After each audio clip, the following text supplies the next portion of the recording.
Buenas tardes. Recording in progress. Estábamos esperando que fueran todos admitidos, ya creo que estamos más cerca de que todos estén admitidos. La dinámica de hoy va a ser, yo ahora voy a presentar al doctor Salas, que es el que va a dar la conferencia. La conferencia está grabada, así que ahora la vamos a poner ni bien termine la presentación. Y después de eso vamos a abrir el panel de discusión en el cual van a estar el doctor Alejandro Dinerstein y la licenciada Vanessa Valls.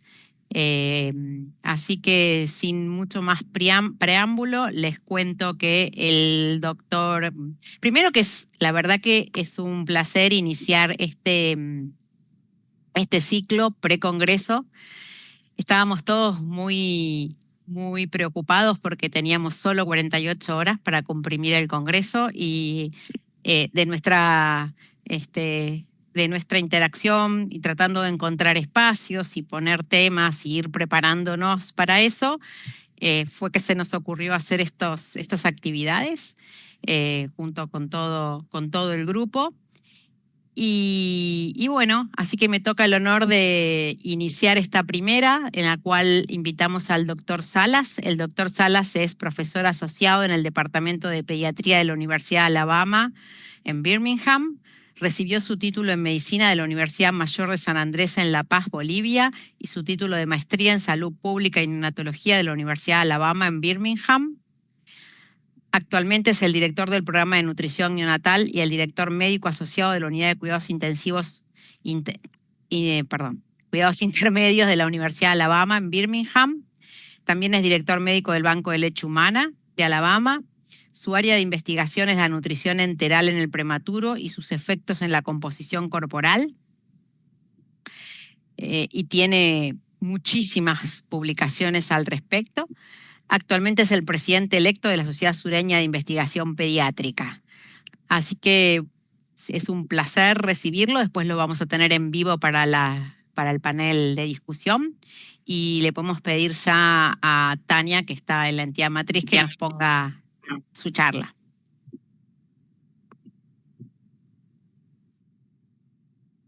Bueno, muchas gracias por la oportunidad de participar en esta conferencia. Mi nombre es Ariel Salas, soy un neonatólogo pediatra en la Universidad de Alabama en Birmingham. Soy actualmente profesor asociado acá y mi área de investigación es la nutrición neonatal. Hoy voy a hablar sobre el tema de la importancia de la leche materna para poder transformar las prácticas de alimentación en las unidades neonatales. Antes de comenzar, nada más quiero mencionar que como parte de mi área de investigación, sí he recibido alguna compensación financiera de compañías de fórmula como Johnson Nutrition y Abbott, y también he proporcionado asesoramiento científico para compañías que están trabajando en probióticos, y he trabajado con un instrumento que me evalúa la nutrición no nutritiva y nutritiva en bebés prematuros. Esta presentación está dividida en dos secciones. La primera parte es específicamente dedicada a los pacientes que son considerados pequeños y extremadamente prematuros. Y la segunda parte de la presentación va a ser un poco más sobre las prácticas disponibles para esos bebés que son de muy bajo peso al nacer, pero no necesariamente extremadamente prematuros, con edades estacionales entre 28 y 32 semanas. Antes de comenzar con el prematuro extremo, simplemente quiero recordar a todos ustedes que el ayuno enteral por mucho tiempo fue considerado una forma muy segura y efectiva de prevenir la enterocolitis, y es por eso que hasta ahora es muy común ver a nuestros colegas a veces ver el ayuno como la mejor alternativa cuando uno ve a un paciente crítico, pero en realidad lo que se sabe ahora es que esa recomendación parece no necesariamente ser la mejor, puesto que pese a que es se recomienda justamente para prevenir la enterocolitis, es posible que ese ayuno también pueda dar lugar a más bien un incremento del riesgo, porque como pueden ver en esta figura, cuando nosotros inducimos el ayuno, estamos favoreciendo la atrofia intestinal, la disbiosis y la translocación bacteriana, que últimamente están involucrados en la patofisiología de enterocolitis. Así que a veces el tratamiento de la enterocolitis con ayuno no necesariamente es una forma de prevención, sino más bien puedes convertirse en una forma de catalizar la causa de los factores de riesgo que existen en la enterocolitis. Ahora, ya poniendo de lado que el ayuno no es realmente beneficioso en muchos bebés prematuros, es importante reconocer que la evidencia actual sugiere que de todas las cosas que se puede hacer nutricionalmente, una cosa que parece ser consistente en reducir el riesgo de enterocolitis es el evitar el uso de fórmula muy tempranamente en prematuros moderados y prematuros extremos. Como pueden ver en estos estudios resumidos en este metaanálisis,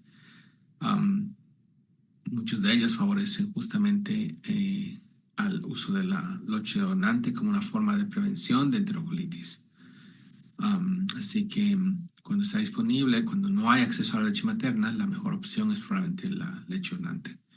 Lo que no está totalmente mostrado y es importante clarificar es que cuando hay exposición a leche materna y la leche de fórmula es utilizada como suplemento a esa proporción de leche materna que ya se está ofreciendo, eso todavía no ha sido demostrado si realmente incrementa el riesgo de enterocolitis. ¿Sí? Los estudios más conclusivos en sugerir un riesgo de enterocolitis con la administración de fórmula fueron estos estudios conducidos en los Estados Unidos con Tara Colacey, publicado el año pasado, y Debbie O'Connor en Canadá, que justamente mostraban esa asociación. Pero es importante recordar que estos dos estudios que sugieren mayor riesgo de enterocolitis con el uso de fórmula fueron estudios en bebés prematuros que no recibieron o que tuvieron mínima exposición a la leche de la propia mamá.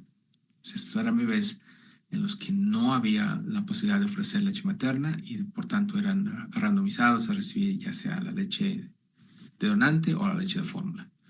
Eso es diferente a lo que generalmente ocurre en la práctica clínica, que es cuando tenemos leche de la mamá, pero no es suficiente para lo que se quiere alcanzar y se ofrece leche de fórmula o de donante como suplemento. Eso es lo que refleja el estudio aquí listado de 2016, en el que cuando utilizaron ya sea leche de fórmula o leche donante como suplemento a la leche materna, no demostraron ninguna evidencia de riesgo con el uso de fórmula.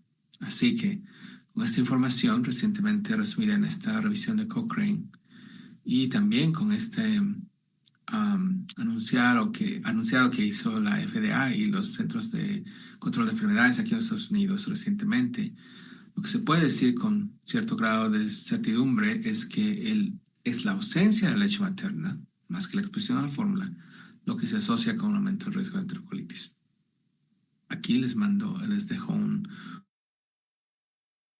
código QR nada más para acceder a ese documento que es bastante extenso, pero que justamente resume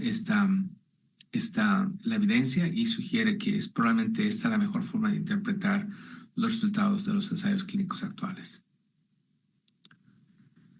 Ya sabiendo que el ayuno no beneficia al prematuro en realidad como se cree y que el uso de leche materna más bien parece tener muchos beneficios, no solamente en la prevención de colitis, pero también en el desarrollo del sistema inmune. Entonces, la pregunta lógica es cómo podemos hacer que el bebé reciba más de esa leche materna o más de esa alimentación enteral durante los primeros días de vida. Una forma de alcanzar eso es justamente reducir la duración de la alimentación trófica y comenzar a avanzar los volúmenes de alimentación de forma más temprana. Ese fue justamente uno de los estudios que nosotros hicimos para cambiar nuestras prácticas dentro de nuestra unidad. Y en ese estudio lo que quisimos hacer, como está resumido en esta diapositiva, fue nada más incluir a esos bebés extremadamente prematuros, de 28 semanas o menos, que generalmente son los que están expuestos al ventilador, requiriendo más soporte cardiovascular también, y randomizar a estos bebés a recibir una alimentación progresiva temprana, quiere decir que se reducía el uso de la alimentación trófica en este grupo y ver qué les pasaba en comparación a los bebés que recibían la alimentación trófica tradicional de 3 a 5 días. El objetivo nada más era ver si de los 28 días que se cuentan en el primer mes, cuántos de esos días el bebé recibía la alimentación enteral completa. Este fue los grupos de randomización, nuevamente. El grupo de intervención, como les decía, solamente recibía un solo día de alimentación trófica, y a partir del segundo día ya se comenzaba a avanzar la alimentación de forma continua. Y en el grupo de alimentación retrasada era más un grupo tradicional en el que se ofrecía 3 a 5 días de alimentación trófica, y después se comenzaba a avanzar los volúmenes como tradicionalmente se hace. ¿Sí? Entonces la única diferencia era nada más la duración de la alimentación trófica entre los dos grupos. Cuando comparamos los resultados, los desenlaces clínicos entre los pacientes randomizados a alimentación temprana versus alimentación tardía, vimos que estos bebés que recibían alimentación temprana pasaban más tiempo recibiendo alimentación enteral en los primeros 28 días. Esto quiere decir que 19 de los 28 primeros días fueron días en que esos bebés recibieron alimentación enteral completa en promedio. Y que obviamente alcanzaban alimentación enteral completa de forma más temprana también, y que al pasar más tiempo en alimentación enteral completa, esos bebés requerían menos nutrición parenteral y menos necesidad de acceso venoso central.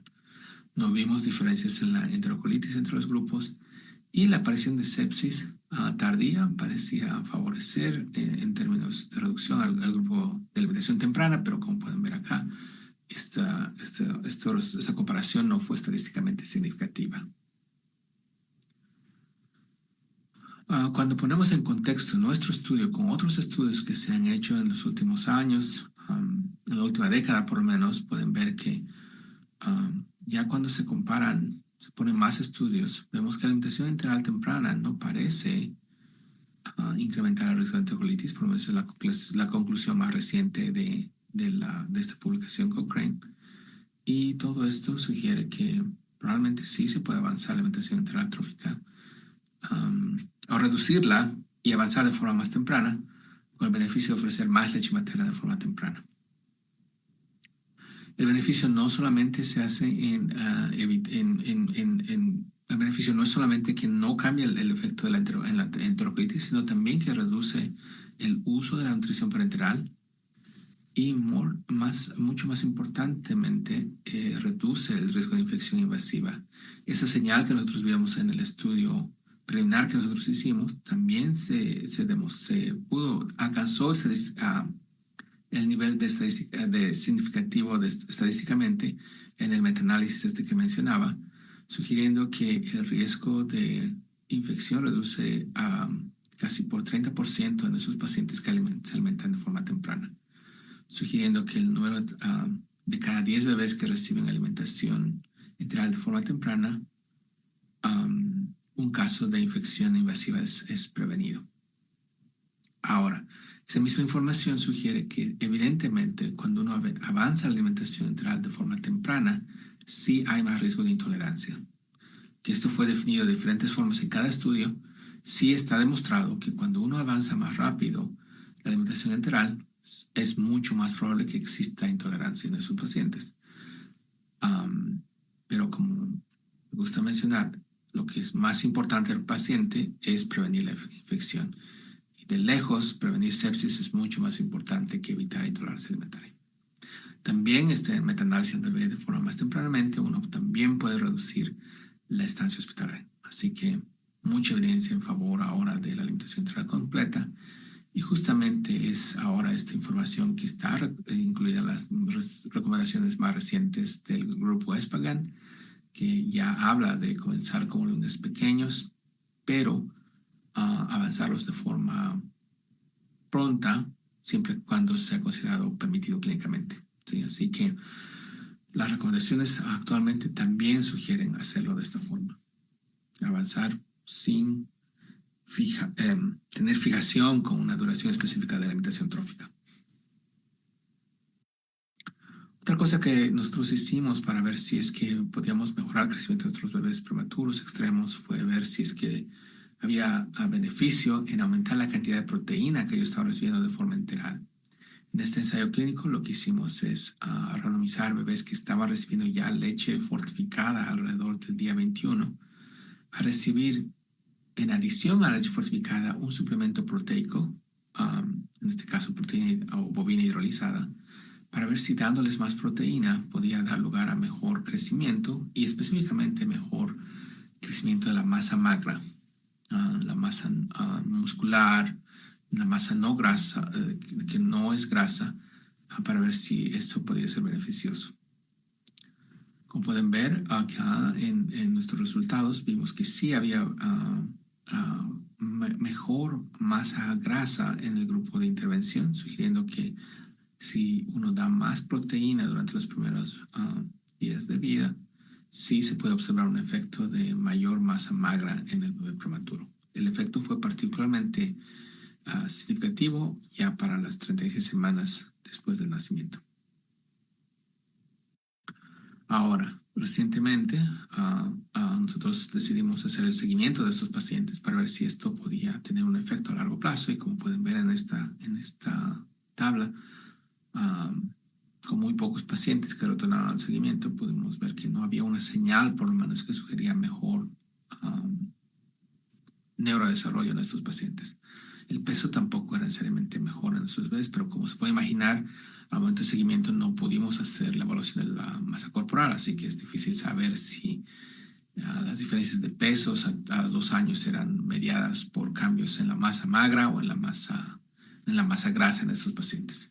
En general, lo que podemos decir es que suplementar las proteínas, proporcionar más proteína después de las 2-3 semanas de vida, sí mejora la masa magra antes del alta, pero no parece tener efectos a largo plazo en términos del neurodesarrollo. Entonces, la pregunta lógica es si tal vez el momento de suplementar a estos pacientes con esa proteína extra debería ser más temprano, en el periodo más crítico, que es justamente las primeras 2 semanas de vida. Por esa razón, nosotros hicimos un estudio subsecuente justamente para ver si dar más proteína, dar más nutrición durante esa fase de enfermedad crítica en el paciente prematuro extremo podía tener beneficios.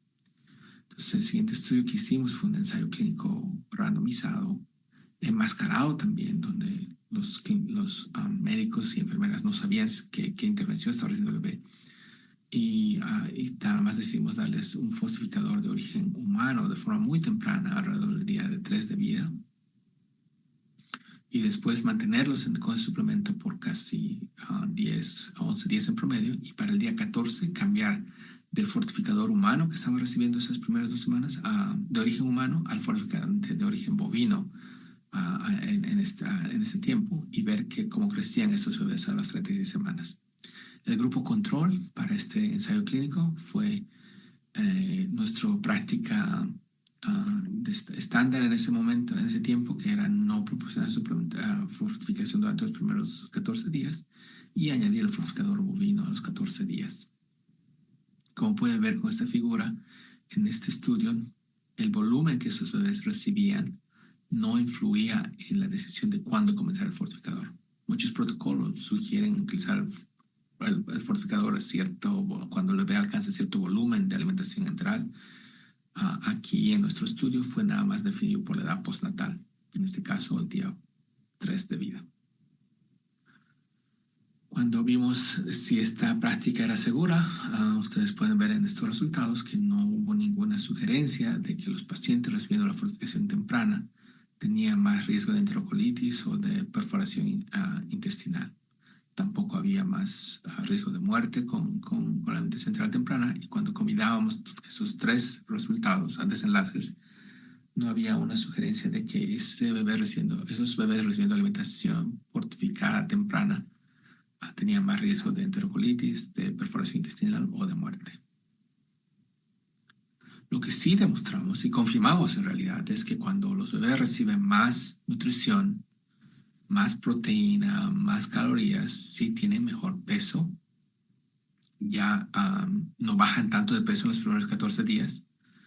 Ganan más talla en los primeros, para ya las 36 semanas. Y también tienen un mejor perímetro cefálico al momento de alta, aproximadamente a las 36 semanas. En adición, estos resultados también sugieren que, que el proporcionar la alimentación con leche materna fortificada también parece reducir la gravedad de la enfermedad. Nuevamente, en ese concepto de que cuando el bebé necesita más nutrición, cuando está más críticamente enfermo, que son las primeras 2 semanas, tal vez sí dar más nutrición en ese periodo reduce la severidad de la enfermedad. Y estos son los resultados que justamente estamos presentando este año, que sugiere justamente eso, que los bebés que recibían más fortificación, a más nutrición, pese a que no tenían diferencias en la ausencia de displasia broncopulmonar, entre los pacientes que desarrollaban displasia, las formas de displasia en los grupos con nutrición enteral temprana y fortificada era generalmente de la forma leve, donde solamente requiere oxígeno suplementario, y no una forma más severa que requiere el uso de CPAP o de cánula de alto flujo. Entonces, como pueden ver acá, esa diferencia sí fue estadísticamente significativa. La distribución de la severidad de displasia sí fue diferente en relación a los grupos de la organización, sugiriendo que bebés que reciben fortificación temprana, aunque no reducen su riesgo de displasia, sí tienen una forma menos severa de displasia para las 36 semanas. Nuevamente, sugiriendo que estos beneficios importan en esa fase aguda de enfermedad crítica. Cuando uno pone en contexto estos hallazgos con otros estudios que se han hecho sobre fortificación temprana, podemos decir que no hay, por lo menos hasta el momento, ninguna señal que sugiera que fortificar la leche materna de forma temprana incremente el riesgo de enterocolitis, como pueden ver en este metaanálisis. Ahora que pasamos esta primera mitad, lo que voy a enfocar es en lo que podemos hacer para los bebés un poco más grandes, prematuros moderados de 28 a 32 semanas, que generalmente tienen menos enfermedad crítica en los primeros días de vida y por tanto tal vez puedan tolerar mucha más nutrición. Un concepto que nos interesaba mucho evaluar fue la cantidad de volúmenes de alimentación en el prematuro moderado. Y hicimos esto porque no hay un consenso claro en términos de cuál debería ser la definición de alimentación integral completa. La recomendación más reciente de la Academia Americana de Pediatría sugiere que 120 y 150 cc por kilo es probablemente apropiado en términos de requerimientos de agua. Pero las recomendaciones más recientes de Spagan, que mencionaba antes, sugieren que tal vez sea bueno para ciertos bebés recibir hasta 200 cc por kilo por día. Entonces, nuestra pregunta fue básica, nada más ver qué pasaba cuando tratábamos de dirigir nuestro objetivo hacia la proporción hacia la intención de proporcionar más alimentación enteral completa a 180 o 200 cc por kilo a los bebés prematuros moderados. Entonces, para evaluar este concepto, hicimos otro ensayo clínico. En este caso, específicamente bebés de 1 a 1.5 kilogramos, y nada más randomizarlos a recibir ya sea 180 o 200 cc por kilo alrededor del día 7, cuando alcanzaba la alimentación enteral completa, o el volumen tradicional de 140 a 160 cc por kilo. Lo que hicimos fue ver su crecimiento durante la hospitalización y a las 36 semanas, en el momento de alta, ver cuál era su composición corporal. Porque era de esperarse que al dar más nutrición, más volumen, la ganancia de peso podía ser mejor. Pero también queríamos saber si esa ganancia de peso era de una calidad normal, con proporcionalidad en la cantidad de masa magra y masa grasa que se va incrementando. Cuando hicimos el análisis final de estos resultados, vimos que el grupo de 180 a 200 cc por kilo sí acabó recibiendo más volúmenes, como se esperaba. Recibieron más calorías también, justamente porque recibían más volumen de leche. La proteína no fue diferente entre grupos, sobre todo porque al dar más volumen, estábamos compensando el hecho de que no recibían tanta proteína en el grupo control. y vimos que la razón por que las calorías se incrementaban en el grupo de volumen, de mayor volumen, era sobre todo porque recibía más consumo de grasa. Sin embargo, cuando vimos la grasa corporal, medimos la grasa corporal con la platismografía, vimos que estos bebés tenían básicamente la misma proporción de grasa corporal, así que consideramos esta ganancia de peso favorable y sin efectos negativos en la excesiva acumulación de grasa en un prematuro moderado. Después, otro concepto que quisimos evaluar en esta población es la alimentación enteral completa. La idea de proporcionar toda la nutrición de forma enteral, de forma lo más temprano posible, y evitar así el uso de la alimentación parenteral. Este concepto fue recientemente publicado el año pasado en los Archives of Disease in Childhood, y fue un ensayo clínico también en esta población de 28 tradicionales en las que decidimos comenzar con 60-80 cc por kilo en día 1 a 2 en el grupo de intervención y avanzar subsecuentemente para ver si al darles más nutrición, más volumen, sin mucha nutrición parenteral, podíamos ver un mejor crecimiento, no solamente en función a peso, talla y perímetro cefálico, pero también en términos de masa corporal. El grupo control era nuestro abordaje tradicional en ese momento, que era nada más dar 20 a 30 cc por kilo el primer día, ver cómo toleraba eso por 2 o 3 días y comenzar a avanzar diariamente. Mismo objetivo, ver si es que el crecimiento difería entre los dos grupos. O sea que más allá del volumen administrado en los primeros días de vida, los grupos eran similares ya como para el día 7 o día 10 de vida. Cuando hicimos nuestra comparación, vimos que los bebés que recibían más alimentación enteral tenían mejor puntuación de masa magra. El puntaje Z era más alto, menos negativo, y la talla también parecía ser más favorable en el grupo que recibía alimentación enteral exclusiva, y el costo de hospitalización fue sustancialmente menor en el grupo que se alimentaba más tempranamente, pese a que no necesariamente vimos una reducción en la duración de estancia hospitalaria.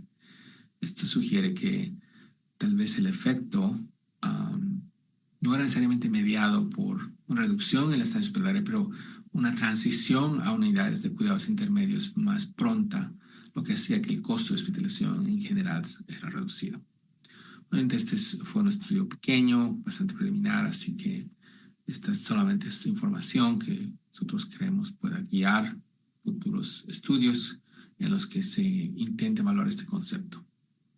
Algo importante recalcar, ahora que estamos hablando de este concepto, es que hay un estudio muy grande que ya se completó en el Reino Unido y esos resultados seguramente van a estar disponibles ya este año, el 2025, y con suerte va a como que generar una evidencia un poco más conclusiva acerca de las ventajas de esta nueva práctica alimentaria de ofrecer la nutrición enteral temprana exclusiva en las primeras 24 o 48 horas en el prematuro moderado, por lo menos. Finalmente, para terminar, quiero también mencionar otra práctica que decidimos evaluar en esos bebés de prematuros moderados, y era nada más ver que si estamos de acuerdo en comenzar la alimentación enteral completa de forma temprana en las primeras 24 o 36 horas, si era prudente también iniciar la fortificación de forma temprana en este grupo. Ese fue nuestro estudio que llamamos ENACT Plus, y en este estudio incluimos 80 bebés de 29 a 33 semanas a los que decidimos ofrecerles 60-80 cc por kilo desde el día 1, lo más pronto posible después del nacimiento, y ya cuando estaban en esos volúmenes, avanzar a la leche diariamente, como normalmente lo hacemos, y randomizar el tiempo de fortificación. En el grupo de intervención, le dimos el fortificador de origen bovino entre el día 4 y 7, y en el grupo control lo hicimos entre el día 10 y 14. Con la misma idea, ver si esto podía favorecer su crecimiento, no solamente en función en peso, talla y perímetro cefálico, pero también específicamente en términos de la ganancia de masa magra. Los volúmenes administrados eran igual entre los dos grupos, la intención por lo menos era la misma, y nada más lo que queríamos ver era la diferencia en términos de masa magra. Una ventaja en este estudio particular fue que no vimos diferencias entre los grupos en términos de características de base. El peso fue exactamente igual entre los dos grupos, bastante comparable, la edad gestacional también. El grupo de varones, la raza fue similar y la exposición a esteroides prenatales también bastante similar entre los dos grupos. Cuando vimos la diferencia en términos de la ingesta de proteína, esto fue nada más calculado, no es que medimos cuánto había de proteína en la leche, nada más calculamos en función de la dieta que sabíamos que estos bebés estaban recibiendo. Vimos que el grupo de fortificación temprana tenía más ingesta proteica durante sus primeros días de vida, durante las primeras 2 semanas, pero no necesariamente más calorías. ¿Sí? Entonces la diferencia entre los dos grupos fue principalmente que recibían más proteína. La razón por la que no vimos diferencias en términos de calorías, pese a que sus bebés recibíamos proteínas, era justamente porque los bebés a los que se los asignaba el tratamiento de fortificación más tardía acabaron recibiendo más volúmenes durante la segunda semana en particular de vida.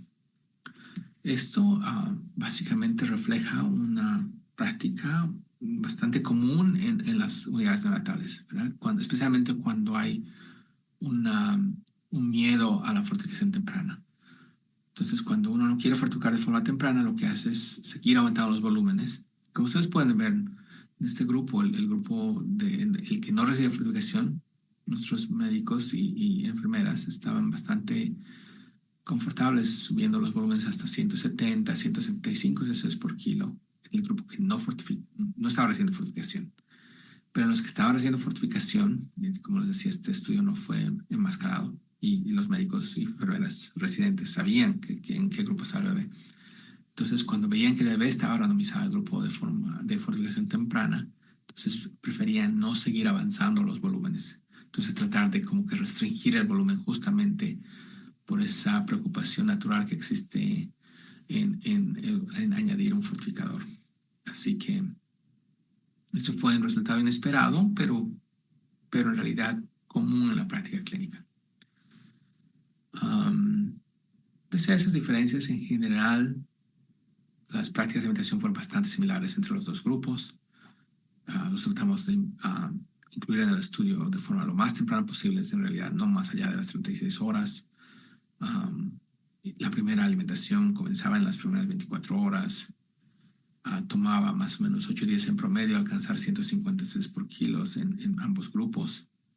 Y el uso de leche donante no fue necesariamente más alto en ninguno de los grupos tampoco, como pueden ver era bastante comparable.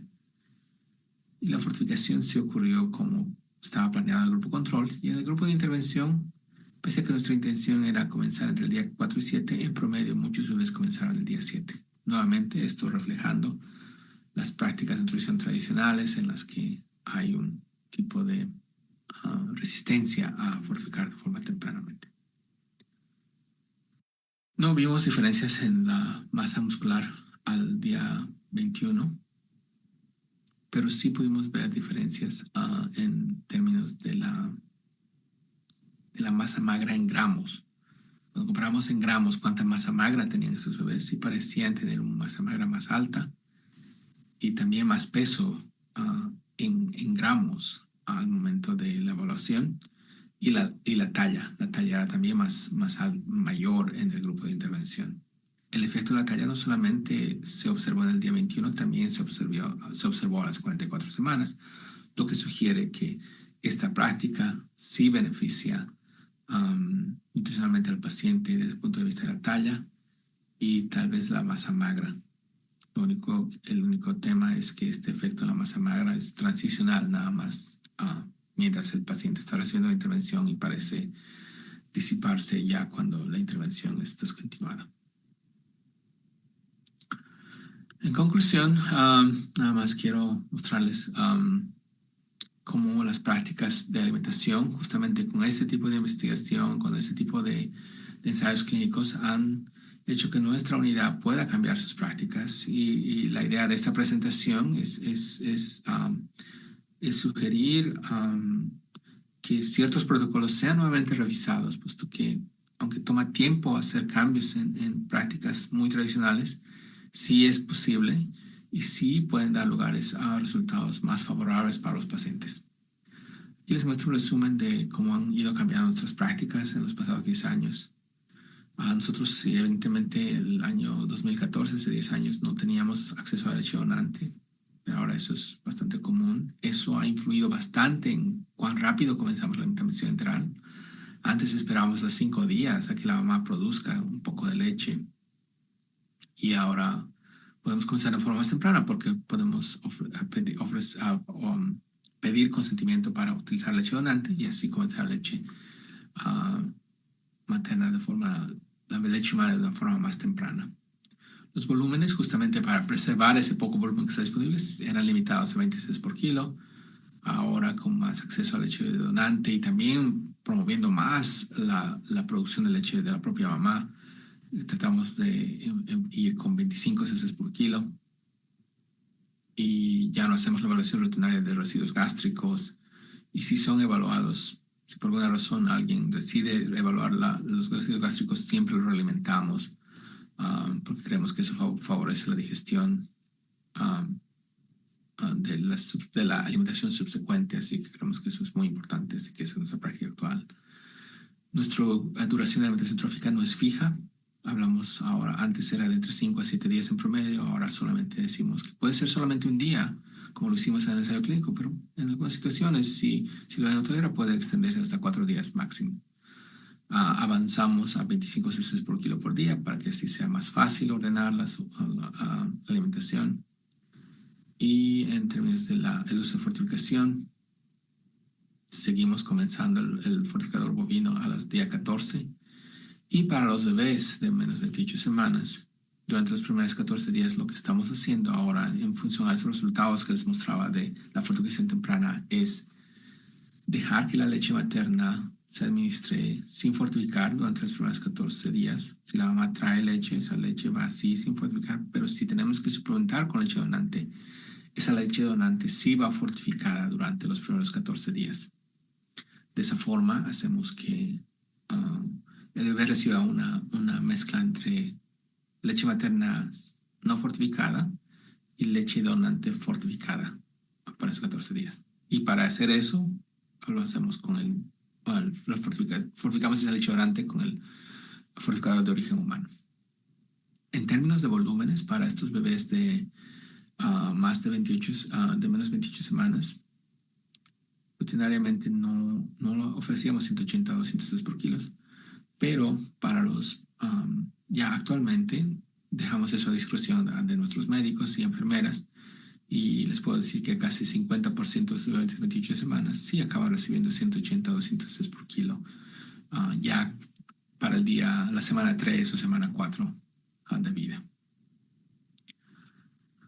Como pueden ver, para los bebés de 28 a 32 semanas, nuestro protocolo de alimentación es mucho más eficiente y avanzado.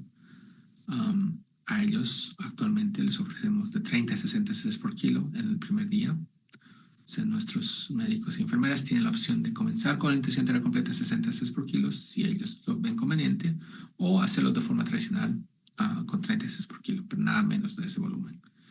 Y no dejamos que la alimentación trófica dure más de un día. Así que avanzamos básicamente diariamente en este grupo. Si comienza con 60, el segundo día de alimentación ya vendría a ser 90 y después 120. Y eso es nuestro volumen de alimentación entera completa, básicamente. Y en este grupo, sí, ahora sugerimos que la alimentación enteral se haga, la fortificación de leche materna se haga entre el día 7 y 14 y que no se retrase demasiado. No utilizamos el fortificador de origen humano. Y rutinariamente a estos bebés de más de 28 semanas sí ofrecemos la leche de entre 180 a 200 cc por kilo. En conclusión, lo que quiero decir es que con toda esta información, espero que esté claro que para todos nosotros que la nutrición enteral completa temprana es un objetivo que se puede alcanzar en el bebé prematuro Y para alcanzar ese objetivo sí necesitamos más leche materna. Ahora, obviamente, se hace más fácil cuando hay acceso a leche donante, pero si es que no hubiese leche donante, tenemos que seguir haciendo esfuerzos para que esas mamás que tienen sus bebés en las unidades produzcan más de su leche. Así, de una forma en que si la leche materna no es suficiente, la suplementación con fórmula sea mínima, o sea, de 10 o 20%, y no sea la mayoría de la dieta para ese prematuro. De esa forma, tal vez sí mantenemos los beneficios de toda la leche, de la leche materna, y mantenemos los volúmenes y reducimos el uso de la nutrición parenteral. Aquí, para terminar, les muestro nada más una figura que reportamos el año pasado y que pensamos publicar este año, donde analizamos los datos de aproximadamente 15,000 bebés prematuros extremos de 28 semanas o menos nacidos en los Estados Unidos en diferentes unidades académicas neonatales de la red neonatal de investigación acá en los Estados Unidos.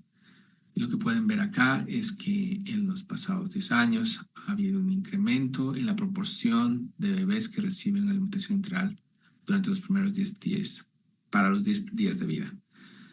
Esto era aproximadamente 6% nada más en el 2012, y ya para esta proporción estaba alcanzando casi el 26%, 27%, todos los bebés.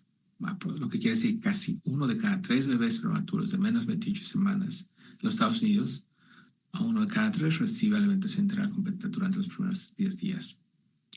Ahora, creo que mostrar esta información es importante porque al mismo tiempo aquí con esta figura pueden ver que si bien la alimentación enteral completa ha avanzado y se la hace de forma más rápida en los últimos años, la frecuencia de sepsis ha ido disminuyendo, como demostraron los ensayos clínicos que les mencioné, y la incidencia de enterocolitis o de muerte no han cambiado en todo este tiempo. Así que todo esto parece sugerir que esta es una ventaja para la práctica en el futuro. Con esto termino mi presentación. Aquí les dejo los sitios web que tenemos donde proporcionamos ciertas recomendaciones, especialmente este sitio NICUnutrition.com. Es un sitio que resume información para madres, para facilitar justamente la extracción de leche en los primeros días de vida. Esto aquí es muy difícil a veces encontrar información específicamente para mamás de bebés prematuros cuando uno busca lactancia materna en esta población, así que ahí ustedes pueden encontrar ciertos recursos. Y aquí también dejo mi dirección en Instagram, en Blue Sky, si es que quisieran contactarme en el futuro. Muchas gracias.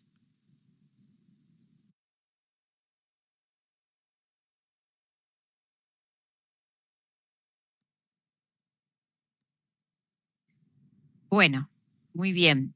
El doctor Salas ahí ya está conectado y listo. Entonces, vamos a dar comienzo a nuestro panel de discusión. Les vuelvo a contar quiénes van a ser nuestro panel. La licenciada Vanessa Valls es nutricionista, es jefa del Centro de Lactancia y Banco de Leche Humana de la Maternidad Sardá y docente de la carrera de la licenciatura en nutrición. Y el doctor Alejandro Dinerstein, que no quiere que le ponga ningún título, entonces solo voy a decir que es uno de los expertos siempre consultados en todo lo relativo a la nutrición neonatal. Muy bien. Bueno, yo creo que estamos en condiciones de desbloquear los micrófonos del panel y comenzar. Bueno, gracias Daniela, gracias Delsis, Guada y Gastón por esta invitación. Siempre es un placer compartir un espacio con Ariel Salas. Me parece que en sus presentaciones vuelca su tarea cotidiana y aparte la explica desde una manera basada en la evidencia. Creo que es la antítesis de hagan porque me parece, sino que demuestra por qué hay que hacer las cosas. Todos los trabajos que él ha presentado pueden ser objeto de procesos de mejora de calidad, ya que tenemos la evidencia de que tienen un efecto beneficioso, pero por otro lado son fácilmente implementables en la mayoría de nuestras unidades. Hay algunas unidades que tienen prácticas acordes con lo que él está proponiendo en Argentina desde hace muchos años. Hay otras unidades que van bastante atrás. Esa es una de las características de nuestro país, que las prácticas difieren muchísimo en calidad en las distintas unidades. Yo quería, por un lado, ver, y que en realidad pareciera que nos preocupa, pero yo creo que no nos debería preocupar, es que por allá las 36, 40 semanas de estas prácticas, o los resultados de estas prácticas parecen diluirse. Bueno, probablemente vamos a tener que esperar mucho más allá, con seguimientos mucho más prolongados, para ver cuál es el efecto de estas prácticas sobre la salud de nuestra población, ya sea a los 6 años, ya sea en la adolescencia, ya sea en el curso de vida. Yo creo que van a tener impacto. Creo que la leche humana es la mejor estrategia que tenemos para cuidar la salud de nuestra población, no solo en la terapia intensiva, sino durante el curso de vida. Ese es un comentario, y yo quería hacer preguntas también. Una es, donde yo trabajaba en la maternidad Sardá, la leche humana es el sustrato con que se alimenta a todos los pacientes, ya sea de la propia madre o de banco, y en otras unidades no tienen acceso. Con esta estrategia de comenzar precozmente la alimentación, sí, esperarían los pacientes que no hay leche humana, o siempre comenzaría con fórmula para prematuro en esas situaciones, y de qué forma lo haría. En realidad, la otra pregunta, con lo que estoy de acuerdo, Ariel dice que no es la fórmula, sino la falta de exposición a leche humana. Entonces acá obviamente tendríamos un problema, y quizás la estrategia sea universalizar el acceso a la leche humana donada. Ahora, la pregunta es ¿por qué en alguna población, si lo que incide en NEC es la presencia de leche humana y no las proteínas, los componentes bovinos ya de las fórmulas, ¿por qué no empezar, o por qué empezar solamente con leche, con fortificadores de leche humana los primeros 14 días, y no empezar con fortificadores bovinos? La pregunta es porque no tenemos fortificadores de leche humana, no porque tengan... Entonces, si al no tenerlo... Ariel, déjalo contestar. Alejandro, déjalo Si no me contestar, permitís Ariel. hacer la pregunta, es difícil. Hiciste 400 juntas. Yo no hice comentarios y preguntas, pero bueno.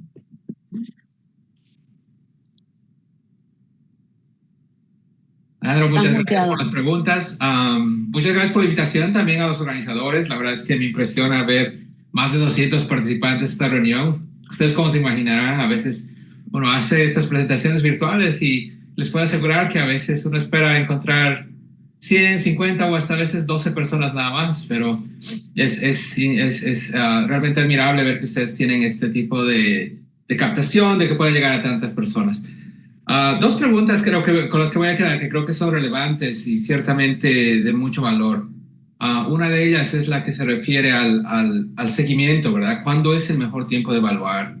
Y ciertamente lo que queremos es el objetivo a largo plazo. Más que nunca pienso que tenemos que ir más allá, que es cierto. A mí me costaba aceptarlo, tengo que admitir que yo decía que lo de 2 años, 5 años era responsabilidad de alguien más, pero ciertamente creo que lo que hacemos en la unidad neonatal sí tiene mucha relevancia.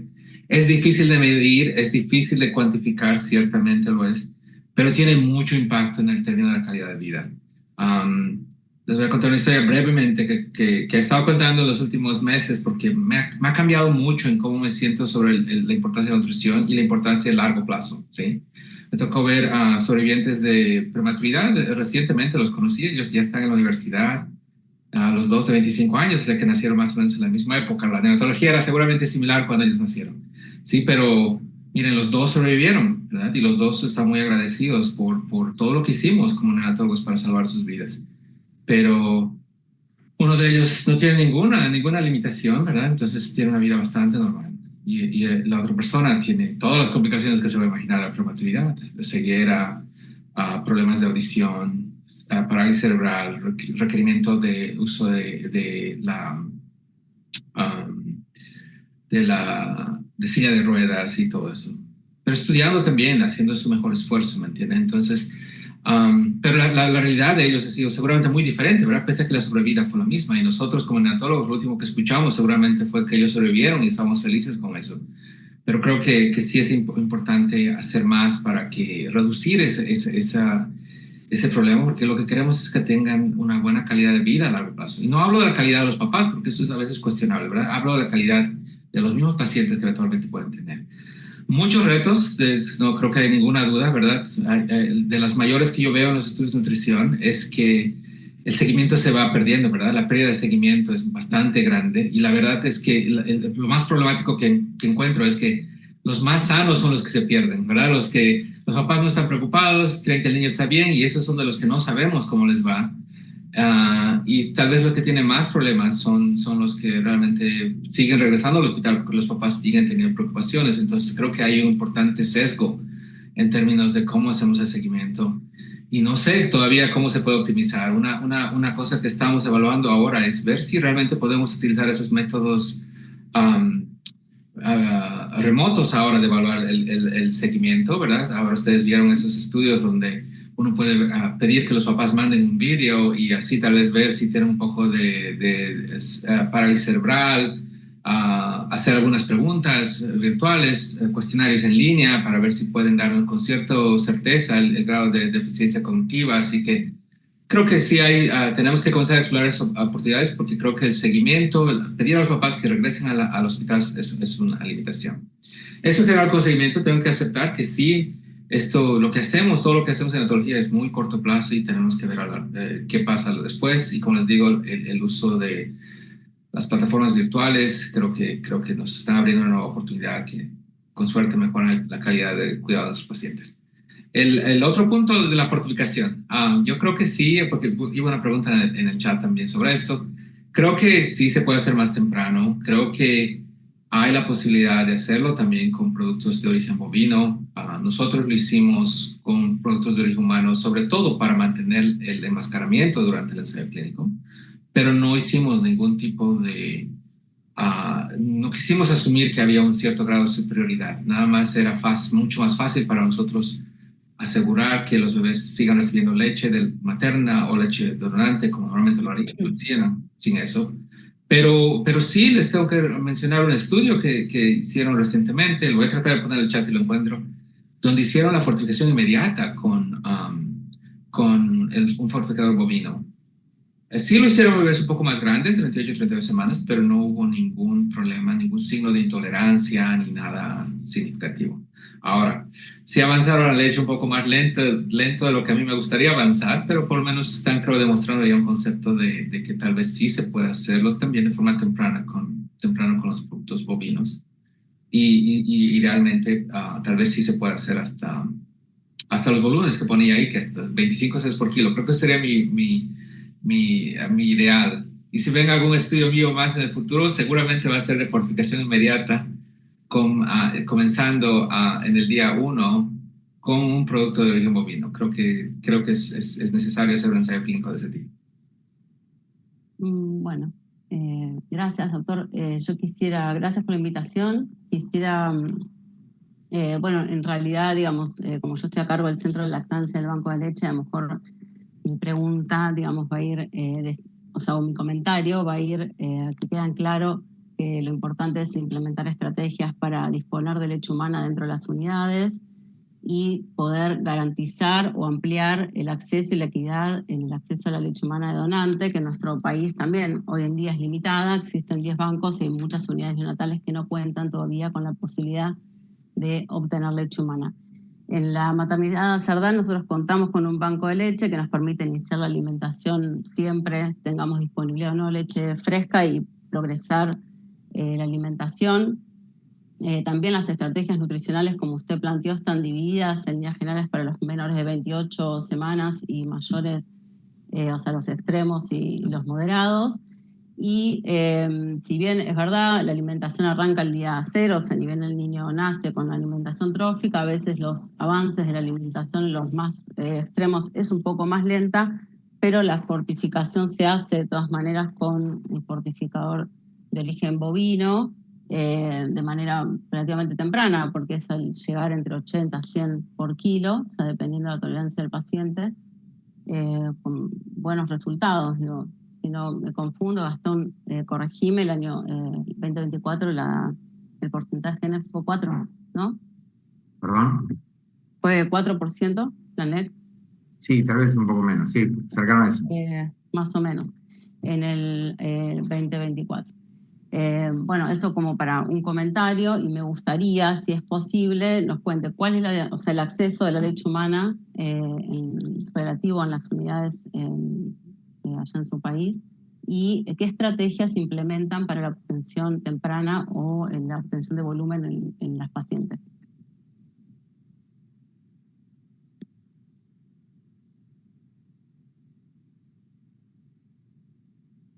Está muteado. Bien. Sí. Perdón. Ahora sí, muy buena pregunta. Decía que esto de la idea de alimentar tempranamente con volumen 60, 80, 66 por kilo, obviamente va a crear una necesidad de acceso a leche donante bastante temprana. Por eso es que durante el ensayo clínico, durante esos 2 ensayos clínicos, hicimos bastante, a pesar de que no lo hacemos ahora, durante el estudio sí hablábamos bastante con las mamás sobre la importancia de que la leche donante era nada más un método de transición, nada permanente. Creo que ese mensaje tuvo impacto en el estudio. No vimos diferencias, ¿verdad? Porque uno de los comentarios de los revisores del estudio fue que tal vez íbamos a impactar el acceso a leche materna, que las mamás, al ofrecerles leche donante muy tempranamente, tal vez eso pueda hacer que dejen de producir su propia leche, y más bien fue lo contrario. Durante el ensayo clínico, el uso de leche de la propia mamá hasta el momento del alta fueron más altos que durante los periodos antes del estudio. Y por eso mencionaba en el chat que sí es importante que nosotros hablemos con las mamás. Uno parece que lo que me gusta decir, preguntar siempre es, tenemos que saber quién está a cargo de hablar de la mamá sobre lactancia materna. A veces se lo dejamos a la enfermera, se lo dejamos a alguien más, pensamos que alguien más lo está haciendo y resulta que nadie lo hizo. Así que creo que tiene que ser muy, muy, muy objetiva. Estudios observacionales sugieren que cuando ese mensaje viene de los médicos tratantes es mucho más efectivo. Entonces, creo que es importante transmitir a los papás que para nosotros como médicos tratantes que estamos cuidando el ventilador, las infusiones, las medicaciones, también nos importa este tema de la lactancia materna, saber que es un producto bioactivo, no solamente nutricional. Ese mensaje creo que influye mucho en cómo los papás se comprometen a seguir tratando, porque obviamente es difícil, toma igual 3 o 4 días para la mamá producir volúmenes suficientes como para iniciar la alimentación con solamente leche de la mamá, así que eso es muy importante. Lo otro que quisiera mencionar es esto del uso de los extractores eléctricos. Sí, nosotros teníamos un problema de cómo es común, nosotros ofrecemos este producto a todas las mamás de bebés prematuros, pero había un problema logístico en cuándo lo recibían. Ellas tenían que ser dadas de alta para poder recoger el equipo de la farmacia, y eso como quedaba, se imagina la mamá yendo de alta 4 días después de una cesárea, tener que ir a la farmacia a recoger la bomba eléctrica, la extractora, entonces generalmente no pasaba, y en ese era el tiempo donde se perdía una oportunidad. Entonces una cosa que hicimos fue darles las extractoras eléctricas, unas portátiles de bajo costo, no tan efectivas como las tradicionales hospitalarias, pero bueno, por lo menos algo que podían utilizar entre tanto, y eso también parece que sí tuvo una influencia. El factor socioeconómico es muy importante también, ciertamente. Creo que cuando uno habla de equidad, creo que es importante saber el nivel socioeconómico de los pacientes, porque algo que también vimos que fue muy consistente es que las mamás que tenían, por ejemplo, seguro privado, comenzaban muy bien y terminaban muy bien con lactancia materna. O sea, lo que nosotros hacíamos como personal médico no hacía mucha diferencia. Ellas ya sabían que querían hacerlo, lo hacían desde el comienzo y lo hacían al final también. Lo hacían durante la hospitalización. Para las mamás de bajos ingresos, con un seguro público, en ellas comenzaba muy bajo y el impacto era mucho más grande, doble en lactancia materna. Entonces, o sea, si nos tocara a nosotros, si tuviésemos que hacer este proyecto otra vez, obviamente lo haríamos tal vez específicamente con esa población, porque, y miren, una variable define tantas cosas, ¿verdad? El tipo de seguro que uno tiene.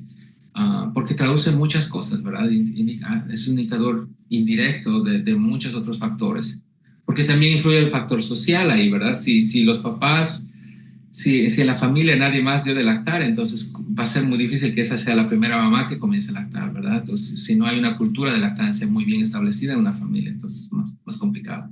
Así que creo que ese es el futuro, en realidad. No creo tampoco, como les digo, está bien el producto de la leche donante como una alternativa, ¿verdad? Como un sustituto temporal, transitorio, pero no es nada permanente. Además, no es un recurso ilimitado, ¿verdad? La leche donante viene de otro bebé, de otra mamá, de otro bebé que tal vez necesita esa leche también. Entonces, nosotros como neonatólogos creo que tenemos que aprender a utilizar ese producto tan valioso de una forma más eficiente. Alguien preguntaba de cuánto tiempo. Obviamente yo les digo, al comienzo todo lo que se necesite para no utilizar nutrición parenteral. Creo que eso reduce los costos bastante. Pero también no diría mucho tiempo, ¿no? Creo que a veces extenderlo hasta el momento de alta, por ejemplo, el uso de leche donante, creo que eso genera lo veo como un gasto innecesario, porque el beneficio tal vez está en las primeras semanas, pero no va a estar durante toda la hospitalización. Entonces, eso también nos puede ayudar a conservar el producto un poco más, porque si queremos incrementar el acceso, pero tampoco queremos que de pronto haya una motivación más allá financiera para vender leche y crear un comercio sobre esto, ¿verdad? Le aclaro, doctor, en nuestro país la leche no se comercializa, digamos, los bancos están todos ligados a instituciones públicas, digamos, y no hay un comercio, digamos, no se comercializa. Lo que sí nos falta, a lo mejor, es inversión para que más unidades tengan acceso y sea más equitativa la distribución. En nuestra unidad damos leche, o sea, sí o sí se alimentan los menores de 32 o son 500 gramos hasta los 28 días de vida, o que cumplan las 32 semanas. Ese sería como el límite, y después obviamente se da leche de la mamá y si es necesario se suplementa, ahí se introduce la fórmula en el caso que lo requiera. Pero bueno, yo tenía algunas otras preguntas, me parecían, una que me quedó sobre el ayuno, era justamente como todavía tenemos falta de acceso a la leche humana en nuestro país para todas las unidades, si igualmente considera que en los prematuros extremos hay que retrasar el inicio de la alimentación enteral, o si usaría la fórmula como sustrato. Es una pregunta difícil de contestar. La verdad es que con la evidencia, sin exposición a leche materna, comenzar con leche de fórmula nada más pretérmino, sabiendo los estudios que existen en esa población específica, creo que sería mejor esperar, porque especialmente los extremos, ¿verdad? Hasta que tengamos un poco de leche materna.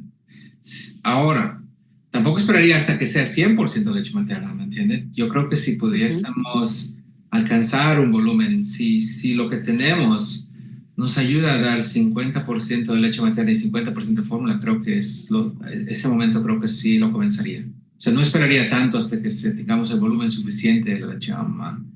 Porque recuerden, creo que eso es lo que no se sabe, ¿verdad? No se sabe a cuánto porcentaje la leche nos da el beneficio absoluto, ¿verdad?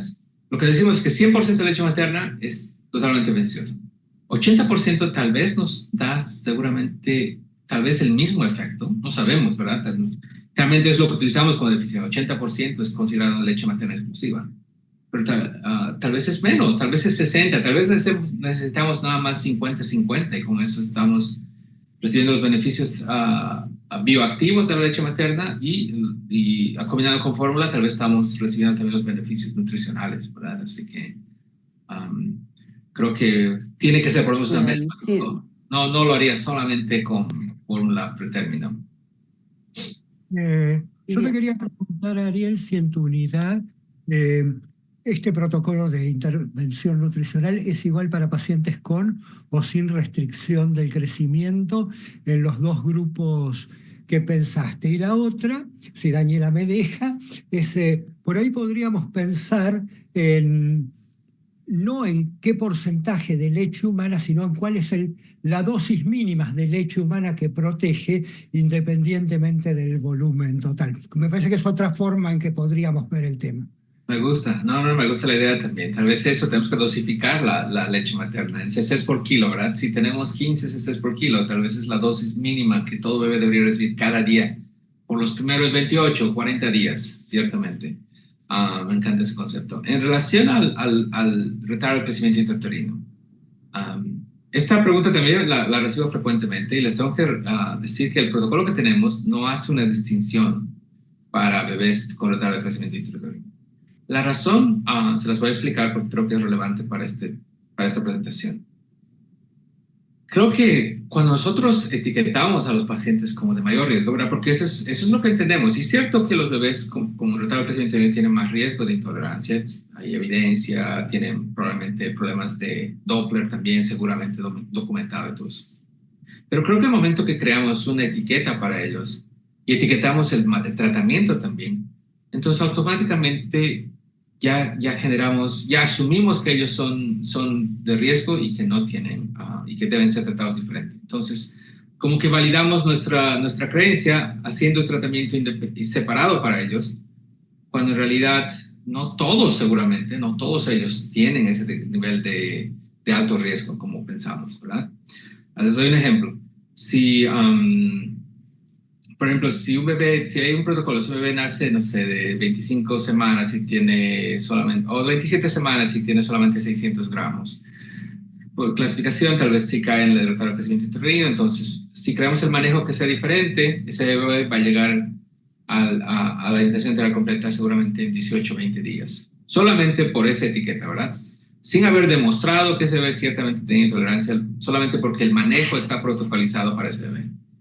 En nuestros estudios, como les decía, intencionalmente nosotros no hicimos un protocolo separado para ellos. Les puedo asegurar que de ese 100% de bebés de retardo de crecimiento uterino, evidentemente una mayor proporción va a desarrollar intolerancia. Yo diría el 50 al 60%. Pero también al mismo tiempo ese porcentaje refleja que 40% toleran la alimentación como un bebé con crecimiento adecuado durante el periodo prenatal, ¿verdad? Entonces, yo digo, en vez de sobretratar al 100% de los bebés de retardo de crecimiento, ¿por qué no tratamos a ese 60% nada más? Y nosotros descubrimos en el manejo postnatal quiénes son los de más riesgo. Y eso iba con el protocolo que tenemos, esto de alimentar, ¿verdad? La intención, les decía, la alimentación trófica dura de 1 a 4 días. 1 quiere decir que la intención de avanzar es cada día.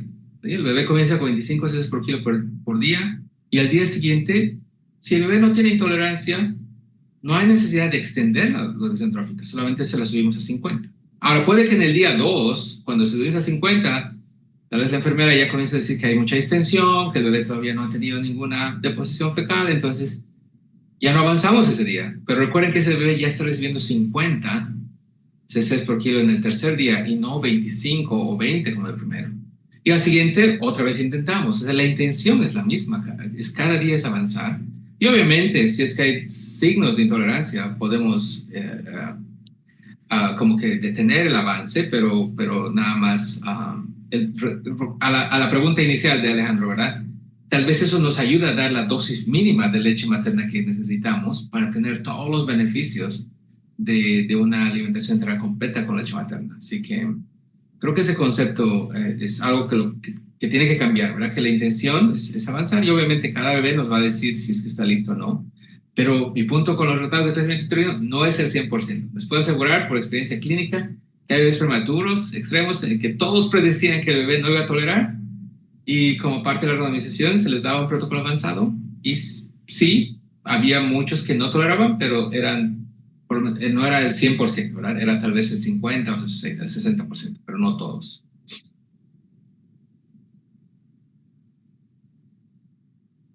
Ale, no sé si quieres o si no, yo quiero hacerle alguna otra pregunta. cuando describen que hacen fortificación ajustada, digamos, que adicionan proteínas en los pacientes, quería comentarle, nosotros hacemos este mismo procedimiento, digamos, lo hacemos a través de la valoración del BUM, en los pases nutricionales que hacemos semanalmente para valorar el crecimiento de los pacientes. Y lo que quería consultarle es, digamos, se utilizan también métodos a través del nitrógeno ureico en sangre, y en qué porcentaje adicionan proteínas, en base a qué lo hacen. Muy buena pregunta, sí. No, nosotros, bueno, esta pregunta me la hizo la nutricionista de nuestro grupo recientemente, justamente porque ahora tenemos el analizador de leche y todavía no lo estamos utilizando en la práctica clínica, lo hacemos solamente para estudios.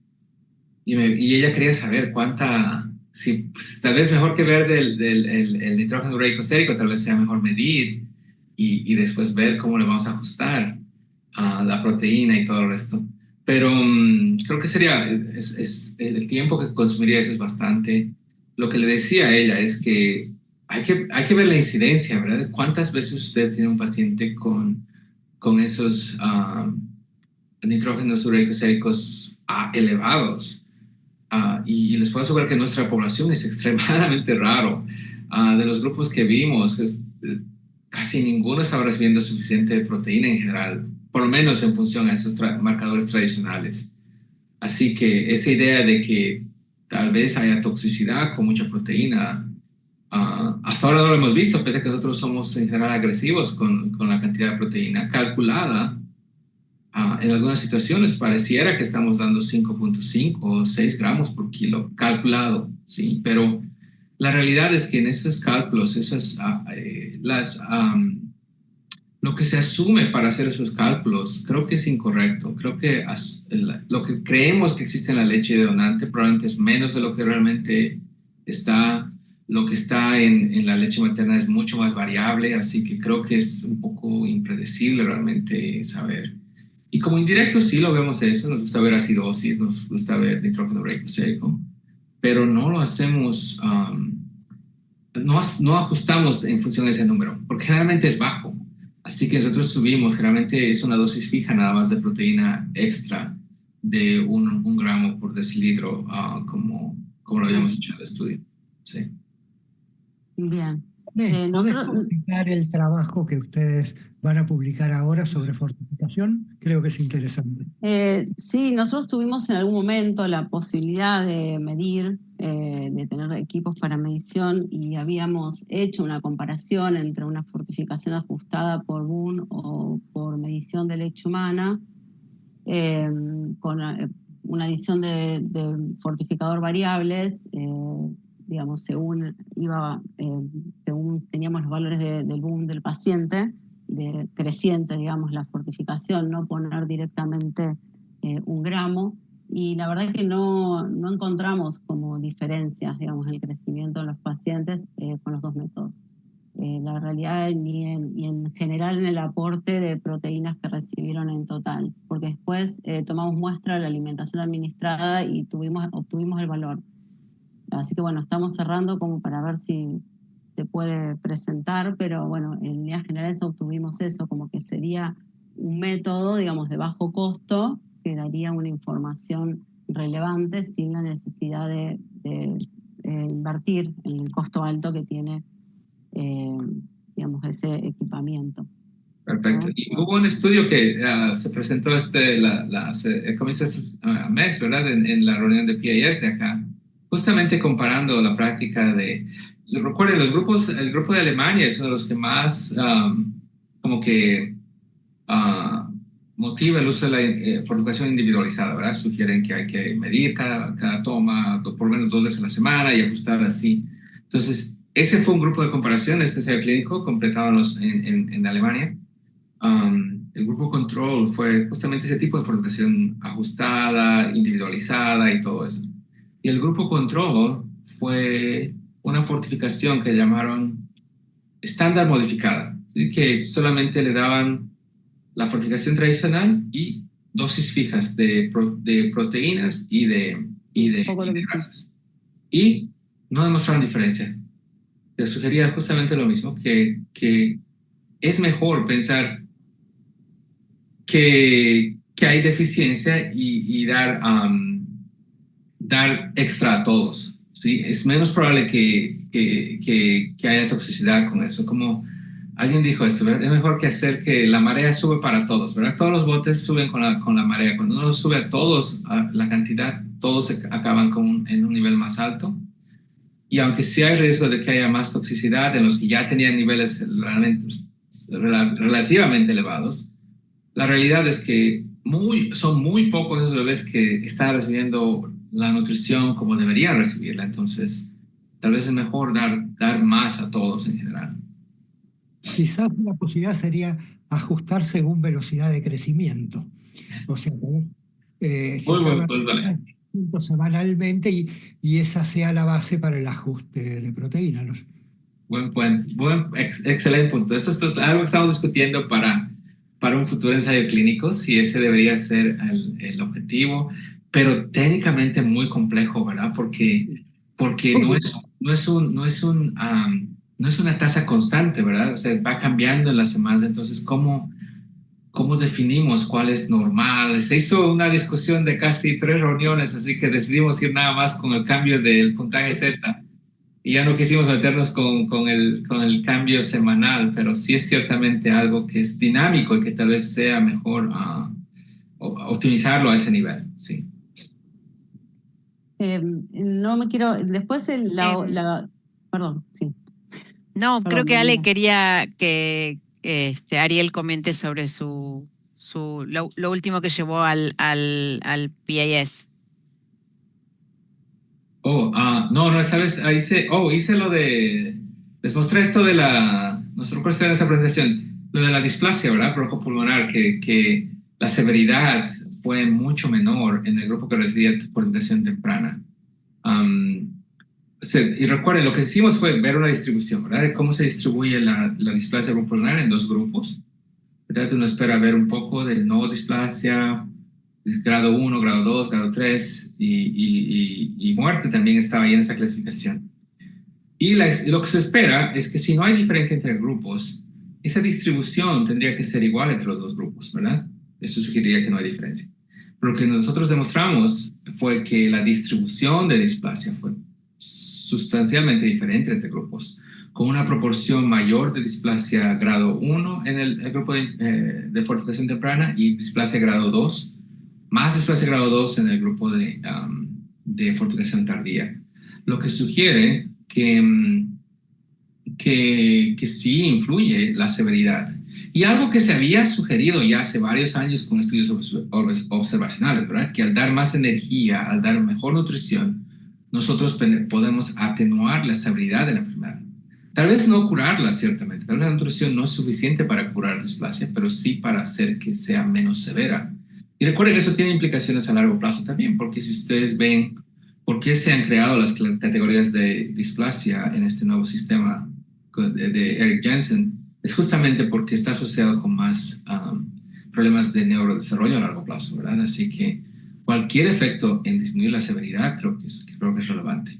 Algo que hablábamos en PIE sobre esto fue cuál es la razón, ¿verdad?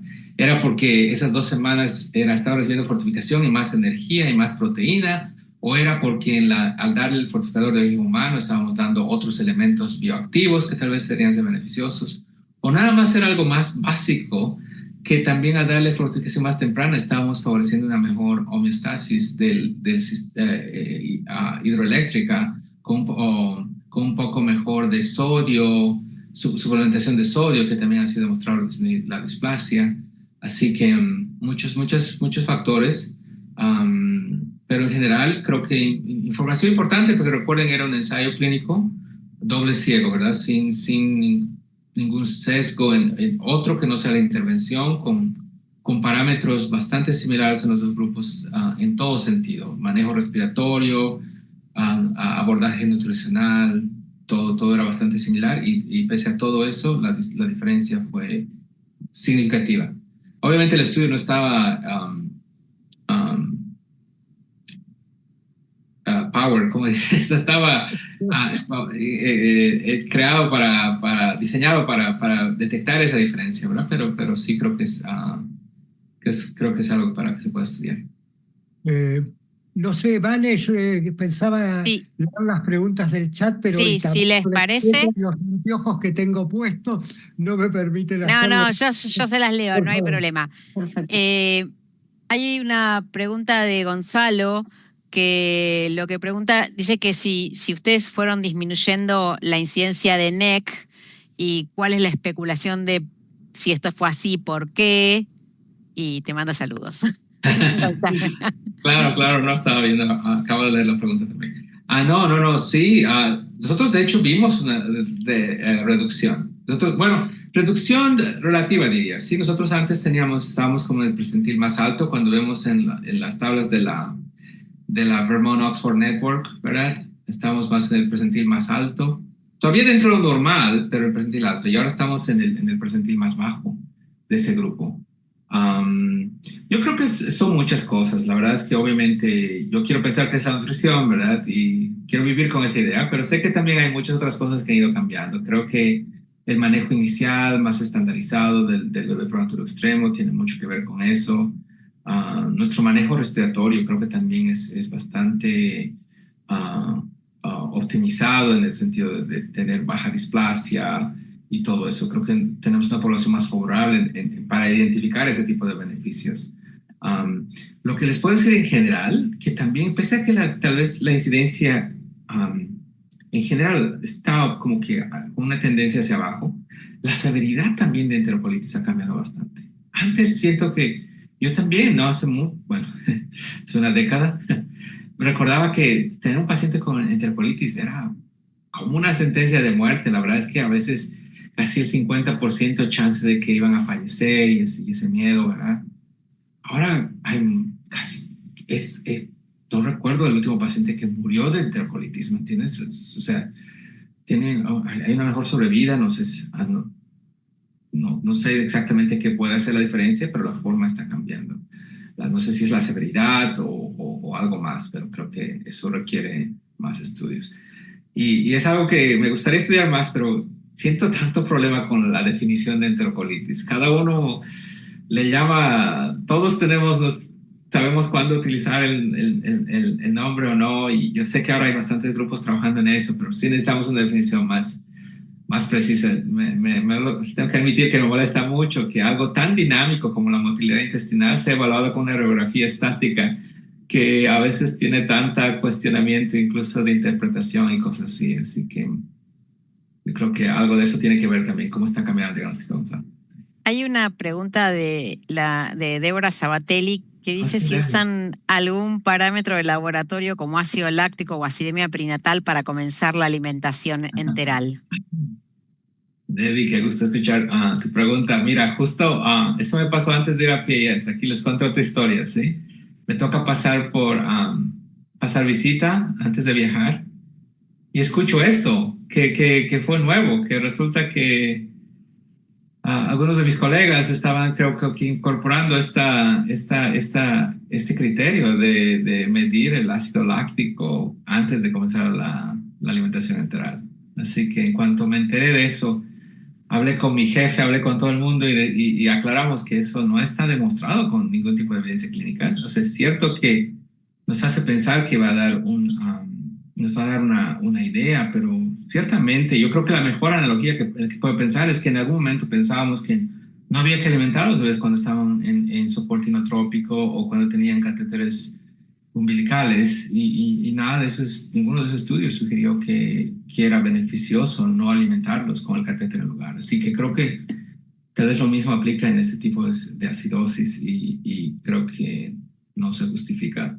Y lo peor creo que de esa noche fue ver que con o sin ácido láctico elevado, igual no los alimentaban. O sea, creo que es una excusa más, pero incluso si el ácido láctico está normal y tú no quieres alimentar al bebé, no lo vas a hacer igual, así el número sea el que tú estabas prefiriendo. Sí. Carmen Becchiarelli pregunta ¿qué estrategias recomendadas para optimizar el crecimiento postnatal y el neurodesarrollo en prematuros al alta, especialmente en contextos con recursos limitados? Uy. Un tema complicado. Tengo que admitir que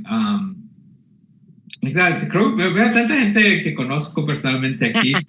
Les voy a decir la verdad de algunas cosas, tal vez más de lo que necesitan saber, pero decidí hacer este capítulo escribir un capítulo sobre manejo post-alta del prematuro. Y qué difícil fue escribirlo porque hay tan poca evidencia. Sí, tan poca evidencia. Bueno, y la poca evidencia que hay creo que ya ni se aplica a las prácticas que tenemos actualmente. Así que creo que eso es un tópico que da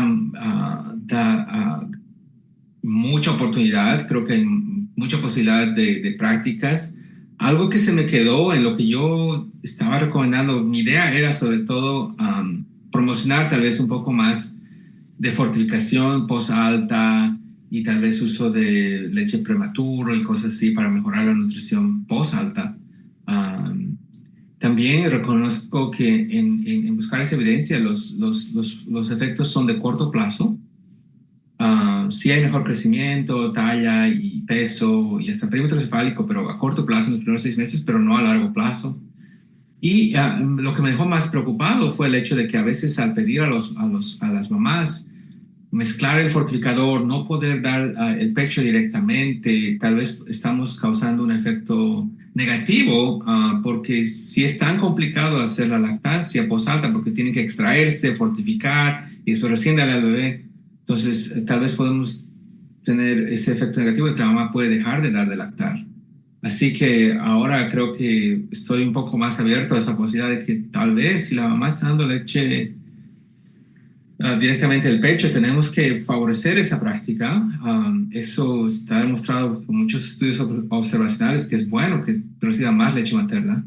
Y tal vez nosotros solamente tengamos que ajustar el calcio y el fósforo, ¿me entienden? Con suplementos, sin tal vez obsesionarnos como lo hacemos en el periodo inmediato postnatal.